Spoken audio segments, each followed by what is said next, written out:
Warning. Our YouTube channel and its videos may contain scenes, language, and content that may not be appropriate for all audiences. These videos include surveillance footage, undercover pursuit of suspects, actual police and rescue operations, and fearless confrontations. If you do not approve of the content, please do not watch our videos. If you wish to continue, we strongly advise that you proceed with caution. Viewers' discretion is advised. Isang kaso naman ng OFW na sumbong din. Ito naman, ma'am, hindi naman ginagahasa, kundi binubugbog, bugbog sarado sa trabaho, bugbog sarado rin sa amo. Grabe. Ginawang punching bag. Ang kaawawang Pinay, sa Kuwait naman ito, tama talaga si Manong Digong, ma'am, na wag na magpadala sa Kuwait. Nasiraan na raw ng bait. Dumulog po sa Kilos Pronto si John Dale Tan, live-in partner ng domestic helper na si Rhea, di niya tunay na pangalan. Naawa na raw siya sa kalagayan ni Rhea sa Kuwait. December 8, 2017, nabalitaan ng pamilya na tumakas ang Pinay sa 122 Dami. bahay ng Arabong amo matapos muna siyang bugbugin ito. Lumapit sa embahada sa Kuwait si Rhea. Dahil nagtamo ang Pinay ng mga pasa at nagkaroon siya ng mental illness sa hinang matinding depresyon, ipinasuri siya ng embahada sa Al-Sabah Hospital. Hindi pa rin daw magaling si Rhea at siya ay tulala hanggang ngayon.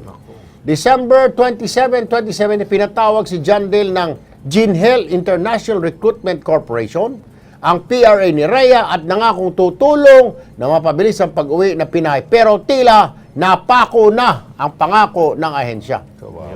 Dahil dyan po, narito po sa aming studio si John Dale, ang live-in partner ni Rhea. Magandang hapon, John. Magandang hapon po, sir. Kailan kayo huling lumapit sa agency? Nasabi tutulong daw sila pauwi dito? Bali, nag-update naman po sila sa amin. Kaya nga lang po yung pinaka-concern ko lang po, yung mabagal po kasi. Kailan kayo nga huli nag-usap? Bali, kahapon po nakapag-usap pa kami.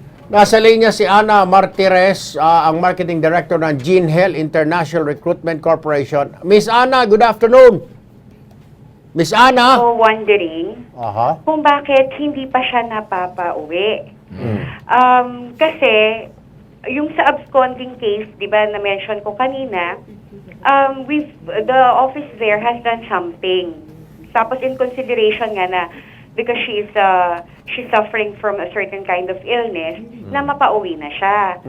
So, since nasa deportation na po siya, this is actually government to government na po. They have already been coordinating with the Philippine Embassy for them to give us news regarding her. Kasi po, sila lang naman po ang allowed. Now, nagsulat na rin po sa Philippine Embassy requesting assistance na mapuntahan siya para makuha na ng update kung ano na po ba. And so, sa Sunday po, personally ulit, visit ulit sila sa Philippine Embassy para makakuha po ng response. Nasaan ba ito ngayon? Nasa embassy na, ma'am? Nasa deportation na po. Sa Kuwait po. Sa deportation, when you say deportation, ito po ba ay nasa, what you call this, sa immigration or sa embassy? Yes po. Hindi po.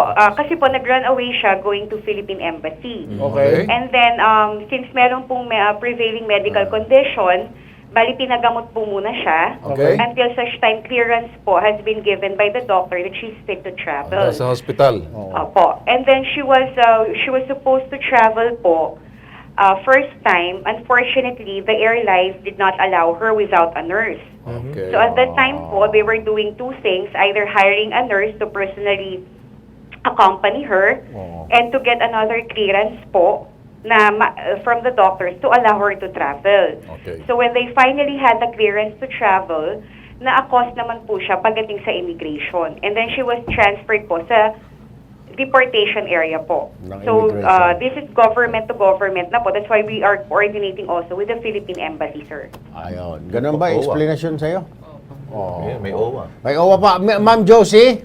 Po. Yun, narinig nyo naman siguro, government to government na, pero hindi na po ba mapapabilis pa talaga? And when you say nasa deportation area, mga gaano katagal pa ito, Ma'am Jo? Opo. Kapag nasa deportation area po, anytime, papa-schedule na po yung paalis.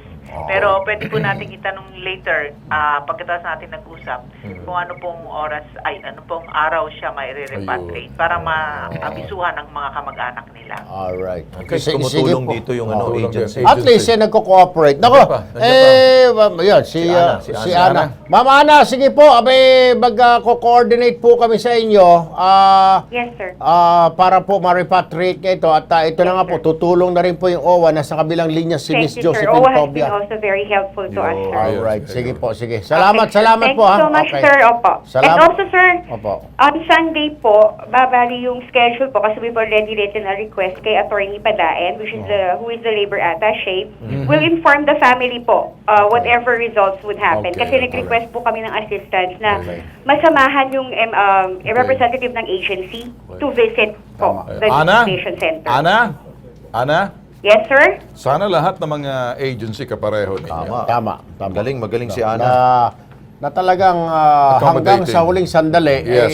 you guys are helping out yung mga pinadini-deploy niyo. Thank you very much, Miss Thank you Ana. so much, sir. Thank you po. Ma'am Josie, thanks din po, ma'am. Sir, welcome Sige po. po, mag-coordinate po kami sa inyo. Ano? Apo. Boss, konti na lang, sandali na lang, okay? Antay lang tayo. Okay. Kasi sinubukan na pala isakay, pinababa siya ng airline na walang kasama. Hindi po pwede na walang nurse. Oo, dahil medyo may mental problem, okay, di ba? doon lang. Yung ano po kasi, sinabi po nila, yung asawa ko po, nasa deportation na siya nung ano pa po, January 22. Ay, yun nga ang sinasabi, kinakailangan bago makalipad sa aeroplano, makasakay ng Masiguro escort. na yung may kanya, escort. May escort. Kasi kung hindi naman, kailangan may nurse para ma-restrain kung sakaling, alam mo na, magkakaroon Magwala. ng problema sa Ang mahalaga, nakup-kup na natin siya. Yun ang importante doon. Maraming salamat po. Shout out tayo at pasalamat tayo sa Gene Hell International Recruitment Corporation. Sana lahat kayo mga agency ganun kagaling po at tumutulong.